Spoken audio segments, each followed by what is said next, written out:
So let's talk about the origin of the cardiovascular system itself, in particular the organs of the cardiovascular system. Early development of the system occurs within the first month.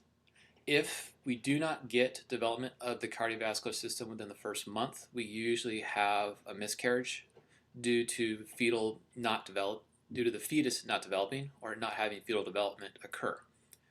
It starts with a network of tubes. These tubes are going to be carrying material from one end of the fetus to another end of the fetus. Around the end of the first month, we get a development of what are referred to as the cardiac tubes. These cardiac tubes will ultimately lead to cardiac arches, which fuse and form into the heart.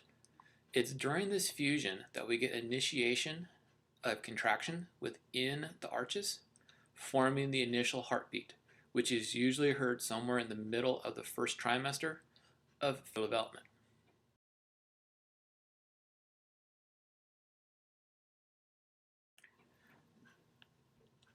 So let's take a look at how the system develops. Notice the days of progression here. So within the first 3 weeks, we have fusion of the cardiac tubes. During this fusion, we get elaboration. This elaboration leads to a folding of the arches and folding of the tube into the primitive structures, the primitive ventricle and the primitive atrium. As the fetus continues to grow, it starts to elaborate on itself, fold on itself. This elaboration and this folding causes folding and elaboration within the cardiac arches.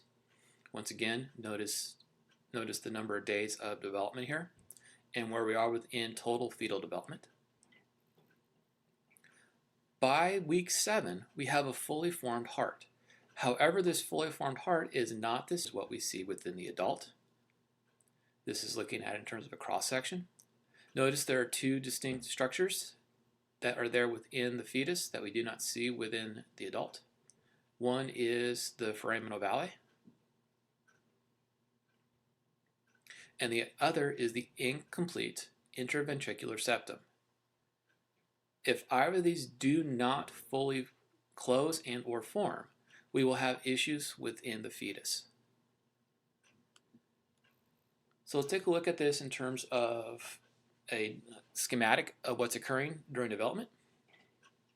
Initially, the heart consists of a simple tube.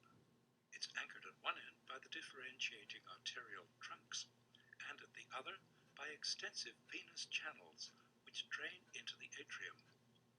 Being fixed at both ends, the cardiac tube grows rapidly in length, and the embryonic ventricle is bent into a loop to the right of the midline. As development continues, the ventricular region swings back to the midline and expands and grows in length to cover the atrium and great veins.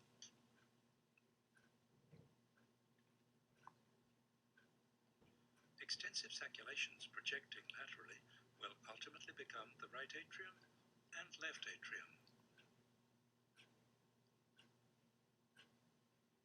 The future left ventricle lies to the left of the interventricular groove, and the embryonic right ventricular or bulboconus region communicates with the truncus arteriosus. A 4-chambered heart is formed from this convoluted tube by the development of 3 septa, partitioning the atria, the ventricles, and the truncus arteriosus. Although these septa develop simultaneously, they will be considered individually. By viewing the heart from the right side, partitioning of the atria and ventricles can be more easily visualized.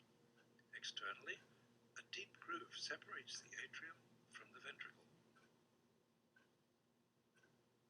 Within the heart, the atrioventricular groove appears as a deep invagination, which constricts the atrioventricular canal at its waist.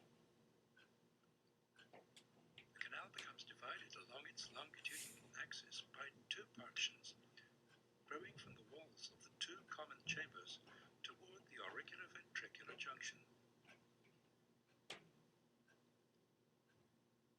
Endocardial cushions extend from opposite sides of the atrioventricular aperture and ultimately fuse into a column divided dividing the channel between the atrium and ventricle.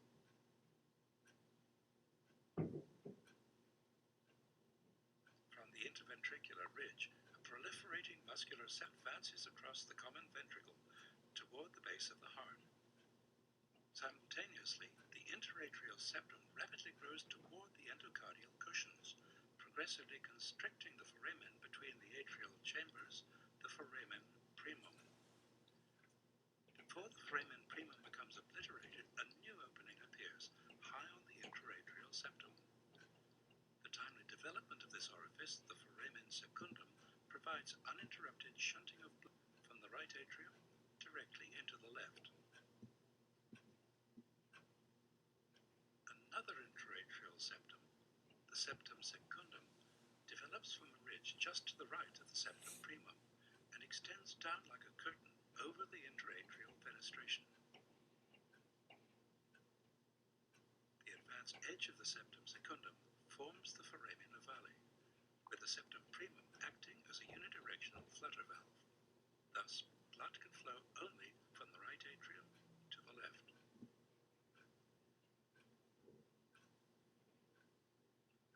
To recapitulate, the common atrioventricular canal is partitioned by the simultaneous proliferation of the endocardial cushions, the muscular interventricular septum, and the interatrial septum.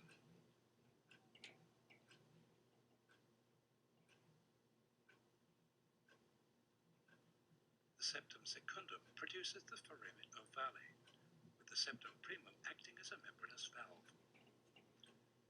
An opening persists between the ventricular cavities. Closure of this interventricular foramen awaits the elaboration of a complex spiral septum, which splits the truncus arteriosus and conus region into the aorta and pulmonary artery. The formation of this partition is more clearly seen if the heart is turned by 45 degrees. Originally, the right and left ventricles share a common outflow channel, the truncus arteriosus, which gives rise to the aortic arches. The truncus arteriosus is presented schematically as a transparent cylinder. The bifurcation of the truncus arteriosus, illustrated here, represents two of the aortic arches.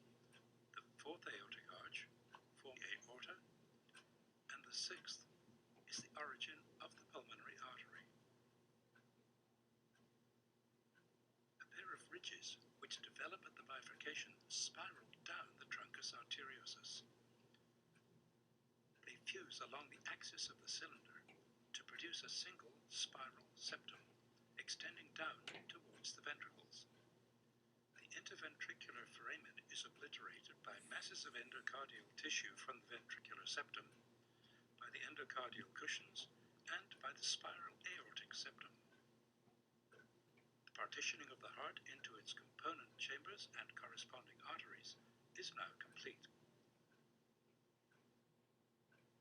The significance of the spiral aortic pulmonary septum is more readily appreciated in a frontal view of the heart. The aortic pulmonary septum executes a spiral of 180 degrees and swings into line with the superior margin of the interventricular septum.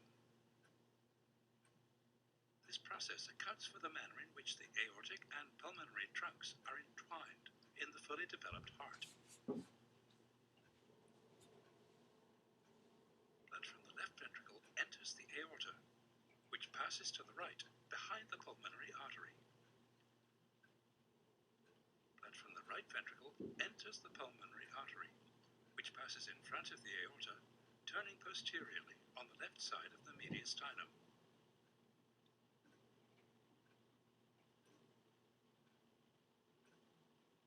Venous blood from the superior vena cava and the inferior vena cava flows through the right atrium and into the right ventricle.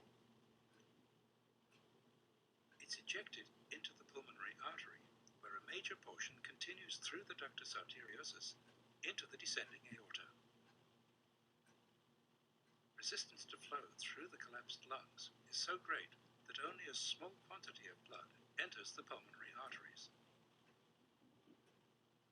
A correspondingly small amount of blood is returned through the pulmonary veins into the left atrium. Oxygenated blood from the placenta enters the inferior vena cava, but can stream across the right atrium through the foramina valley and into the left atrium to supplement the scanty pulmonary venous return. This mixture of venous and oxygenated blood enters the left ventricle and is pumped into the aorta, from which the carotid arteries arise to supply the brain. Through the descending aorta, partially oxygenated blood is distributed to the lower portions of the body. This circulatory pattern persists throughout the remainder of fetal development.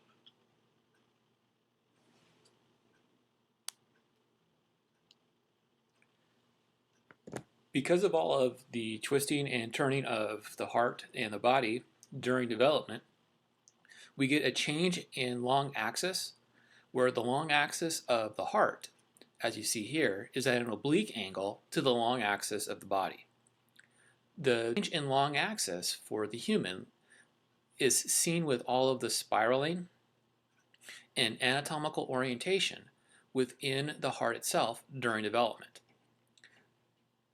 leading to the right half of the heart, the right atrium and right ventricle, actually being inferior to the left atrium and the left ventricle, which will be superior to the right.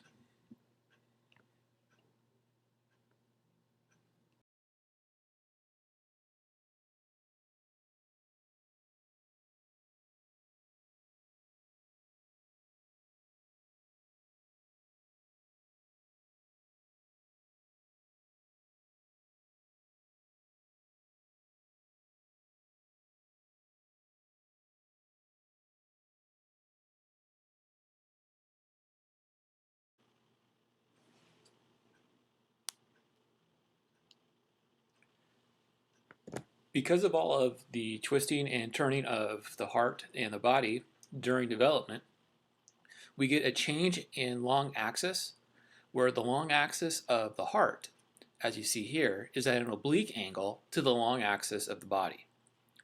The change in long axis for the human is seen with all of the spiraling and anatomical orientation within the heart itself during development, leading to the right half of the heart, the right atrium and right ventricle, actually being inferior to the left atrium and the left ventricle, which will be superior to the right.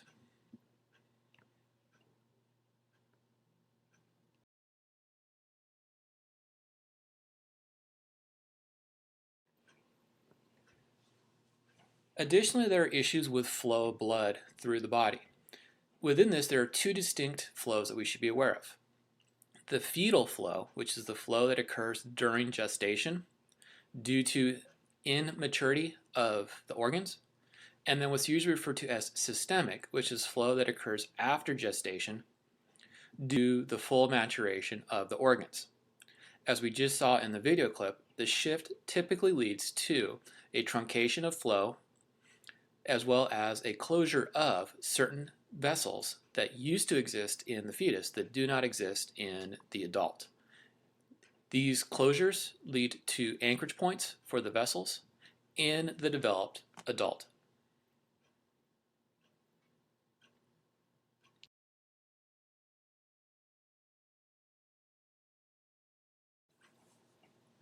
So let's take a look at the fetal system here. Now what to remember is that the fetal system is going to be slightly different than the adult system due to a couple of physiological phenomenons. One is that gas exchange and nutrient exchange will be occurring at the placenta, as well as some waste exchanging occurring at the placenta.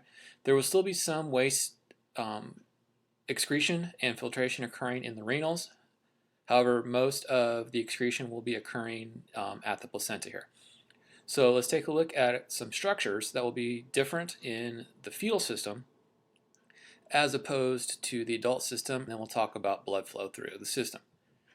So We have the ductus arteriosus, which is going to be a connection point between the pulmonary trunk and the aorta, which we saw previously in the video clip. During birth and post-birth, this ductus arteriosus will close down. As it closes down, it becomes a collagenous ring, which will form the ligamentous arteriosus, which will be holding the aorta in place around the pulmonary trunk in the infant and in the adult. The next is the foramen ovale, which we saw in the previous video clip. This is the opening of the septum between the right and left atria that allows flow from the right atria into the left atria. The flow of blood here is mostly coming back from the umbilical vein flow via the inferior vena cava. This structure here will close within a few hours of birth occurring for the fetus. We have the ductus venosus. The ductus venosus is the return of blood flow from the placenta. It's going to be connecting the umbilical vein to the inferior vena cava through the liver, where most of the flow will not actually go into the hepatic portals, but will go directly into the inferior vena cava. The umbilical vein is going to be the vessel returning blood flow from the placenta to the fetus. The umbilical arteries will be connecting the aorta to the placenta for exchange of materials. The umbilical artery and umbilical vein will both undergo a necrotic change once the placenta has been separated from the fetus, when the umbilical cord is cut post-birth, along with the ductus venosus. The structure of the ductus venosus relative to the inferior vena cava is one of the structures that leads to the differentiation between the vena cava and the portal system of the liver in the infant and in the adult. Now, the foramen ovale and the ductus arteriosus become important in terms of postnatal development, where both should close. If both do not close, both the foramen ovale as well as the ductus arteriosus, we have to worry about cyanotic issues for the child. The pediatrician can either allow the structures to close by themselves, which they should do over time. If they do not close by themselves, there are pharmacological agents as well as a surgical option for the infant. What we have to remember is that the arterial side of the fetal system has a much lower partial pressure, or P, of oxygen, PO2, than what we would expect to find in the infant and the adult. Part of this has to do with the fact that we have a mixture of venal and arterial blood. Because venal blood has a lower percentage of oxygen within it than the arterial blood, we would expect to have a lower PO2 for the fetal arterial side than what we would normally see. This is physiologically important to understand because of where gas exchange occurs and where nutrient exchange occurs, meaning that we're not exchanging nutrients in the intestines and we're not exchanging gases in the lungs. Both these are occurring within the placenta. And the return of flow to the fetus causes a mixture of the venal and the arterial side. What this does do is this does allow for an increase in heart rate in the fetus that we do not see in either the infant or in the adult, due to the necessity to have oxygen perfusion to the aerobic tissues, in particular nervous tissue, during development, where if we do not get enough oxygen perfusion to these aerobic obligate tissues, we can have necrosis of those tissues, leading to fetal developmental issues. So if we look at the flow is going to start with flow coming back from the umbilicus through the umbilical vein.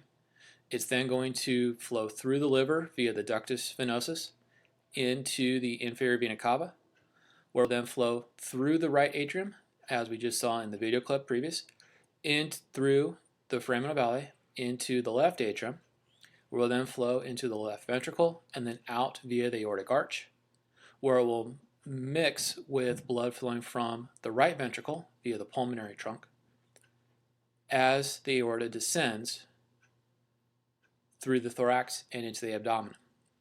Now notice that there is a greater percentage of oxygenated, meaning oxygen rich, or having a higher percentage or high PO2 of blood flowing towards the cerebral cortex.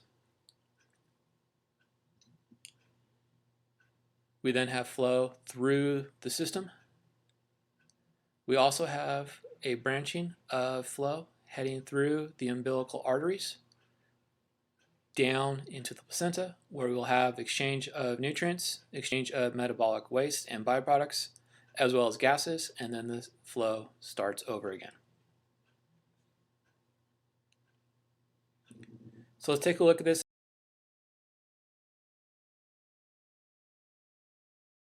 approach. So we're looking at it in terms of a schematic in the adult now, where we basically break it up into two sides. We have the arterial side. Within the arterial side, we have two distinct types. We have the pulmonary system flow, and then we have the body system flow.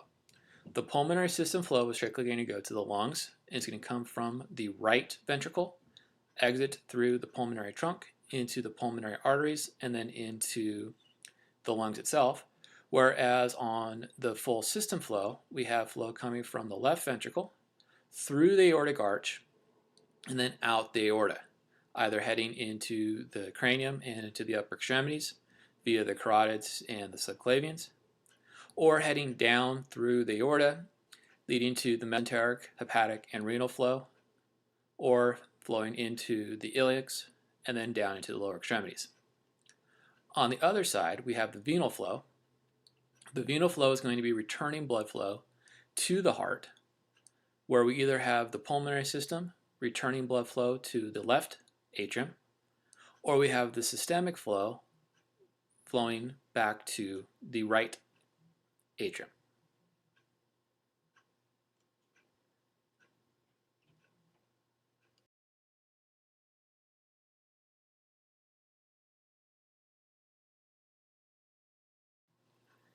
Now, the way in which we talk about this flow is based off of a closed circuit, which means that we really don't have to distinctly pick a single spot to start.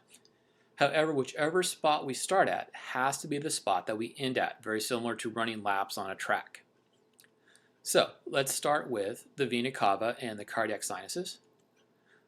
The vena cava and the cardiac sinuses will move blood into the right atrium, which will move blood into the right ventricle, passing through the tricuspid valve, which will move blood into the pulmonary artery and then eventually into the lungs. The movement from the right ventricle to the pulmonary artery is through the pulmonary valve.